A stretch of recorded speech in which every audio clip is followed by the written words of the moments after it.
నేను మానవుడను కాను, దేవుడను కాను, యక్షుడను కాను, రాక్షసుడను కాను, అయితే నేనే శివుడను అను జ్ఞానంతో ఎవరు ఉంటున్నారో అటువంటి వానికి దైహిక కర్మల వలన ఎటువంటి ప్రయోజనము ఉండదు. ఇది అకాయ స్థలం పరిసమాప్తం. అత పరకాయ స్థలం వశీకృతత్వాత్ ప్రకృతే మాయామార్గాదివర్తనా పరకాయోయమాఖ్యాతః సత్యజ్ఞానసుఖాత్మకః.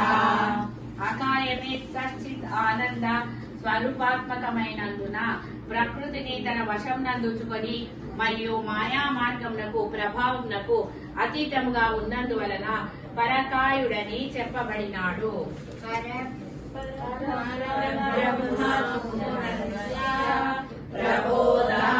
ప్రబోధానందబాసురం ప్రకృతేన శరీరేణ